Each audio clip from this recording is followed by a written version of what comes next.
खबर मिल रही है रूस यूक्रेन युद्ध से जुड़ी हुई। बेलारूस में वॉर एक्सरसाइज का आज जो है वो दूसरा दिन बताया जा रहा है। रूस बेलारूस की जॉइंट वॉर एक्सरसाइज जो है वो चल रही है और आज दूसरा दिन है। आर्मी एयरफोर्स की रियल टाइम वॉर एक्सरसाइज इस वक्त चल रही है और ये एक्सरसाइज जो है 1 फरवरी तक चलने वाली है। तो क्या 1 फरवरी के बाद कुछ बड़ा होगा, क्योंकि फुल फ्लेज वॉर एक्सरसाइज इस वक्त जो है वो चल रही है और 1 फरवरी को जब ये वॉर एक्सरसाइज खत्म होगा तो उसके बाद क्या बेलारूस की एंट्री हो जाएगी इस युद्ध में? क्या डायरेक्ट एंट्री बेलारूस ले सकता है? क्योंकि इसकी बात पश्चिमी देश भी कर रहे हैं और जिस तरीके से बेलारूस अपनी जमीन का इस्तेमाल करने दे रहा है रूस को और जिस तरीके से उनके सैनिक भी इस युद्धाभ्यास में कंधे से कंधा मिलाते हुए नजर आ रहे हैं, तो जाहिर सी बात है सवाल ये उठ रहे हैं कि इस जॉइंट एक्सरसाइज के बाद, इस फुल फ्लेज एक्सरसाइज के बाद क्या 1 फरवरी के बाद कुछ बड़ा होने वाला है?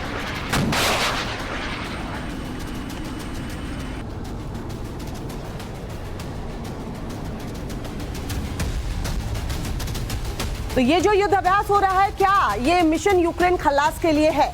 ये हम आपको बता देते हैं किस तरीके से युद्धाभ्यास चल रहा है। 1 फरवरी तक रूस बेलारूस की वॉर एक्सरसाइज जो है वो देखिए चलने वाली है। ये अभी जो आज दूसरा दिन है वो 1 फरवरी तक ये एक्सरसाइज चलेगी। दोनों देशों के 1 लाख से ज्यादा जवान युद्धाभ्यास में शामिल हैं और डटकर ये अभ्यास कर रहे हैं। रूस बेलारूस की आर्मी एयरफोर्स की जॉइंट वॉर एक्सरसाइज इस वक्त की जा रही है जो कि 1 फरवरी तक चलने वाली है। रूस के हजारों बैटल टैंक, बख्तरबंद गाड़ियां ड्रिल में शामिल है और रोज हथियार जो है वो रूस बढ़ा रहा है, यानी बेलारूस में हथियार जो है रूस के पहुंच रहे हैं। रूस के विध्वंसक fighter jet, military carrier aircraft भी इस युद्धाभ्यास में शामिल बताए जा रहे हैं। तमाम जो घातक हथियार है रूस ने बेलारूस में डिप्लॉय कर दिए हैं, पहुंचा दिए। तो जाहिर सी बात है इस जॉइंट ऑपरेशन के बाद, इस जॉइंट एक्सरसाइज के बाद क्या रूस कोई बड़ा स्टेप लेने वाला है? क्या चल रहा है पुतिन के दिमाग में? क्या कुछ तैयारी है रूस की तरफ से? क्योंकि बेलारूस की जमीन का इस्तेमाल रूस कर रहा है और जिस तरीके से ये वॉर एक्सरसाइज हो रही है जिस पर नजर सभी की टिकी हुई है, जो 1 फरवरी को खत्म होगी, तो उसके बाद पुतिन का प्लान क्या है ये सामने आएगा।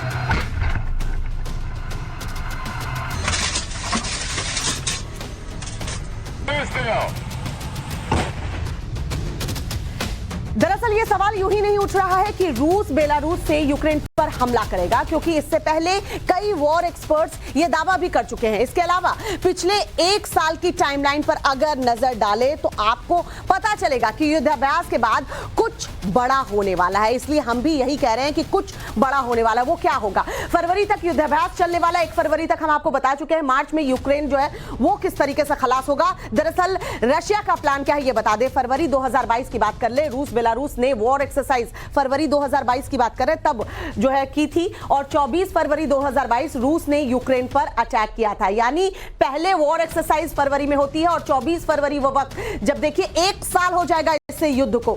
मार्च 2022 रूस ने न्यूक्लियर वेपन्स की टेस्टिंग की और मार्च 2022 लुकाशेंको पुतिन के साथ मौजूद रहे। ये किस तरीके से पिछले 1 साल में चीजें हुई हैं वो हम आपको बता रहे हैं और अब फिर वॉर एक्सरसाइज हो रहा है, इसलिए हम कह रहे हैं कुछ बड़ा हो सकता है। नवंबर दिसंबर 2022 की बात कर ले, ये वो महीना जब रूस का S-400 इस्कंदर बेलारूस पहुंच चुका था, डिप्लॉयमेंट हो चुकी थी। 19 दिसंबर पुतिन ने बेलारूस का दौरा किया था और किस तरीके से इस दौरे के बाद तस्वीरें सामने आई थी और ये लगने लगा था कि बेलारूस की डायरेक्ट एंट्री जो है वो हो सकती है। 16 जनवरी से 1 फरवरी 2023 तक जो रूस बेलारूस की जॉइंट एक्सरसाइज है वो चलने वाली है। तो जाहिर सी बात है 1 फरवरी को जब जॉइंट एक्सरसाइज खत्म होगी, इसलिए ये बात कही जा रही है कि उसके बाद पुतिन के दिमाग में क्या चल रहा है, क्या बड़ा प्लान है, क्या बड़ा प्लान हो सकता है। फरवरी से मार्च के बीच अब क्या होगा ये बड़ा सवाल बना हुआ है और यूक्रेन जिस तरीके से रूस के ऊपर हमला कर रहा है तो जाहिर सी बात है कि 1 फरवरी के बाद रशिया कुछ बड़ा प्लान लेकर बैठा है जो फरवरी और मार्च के बीच एग्जीक्यूट कर सकता है। इस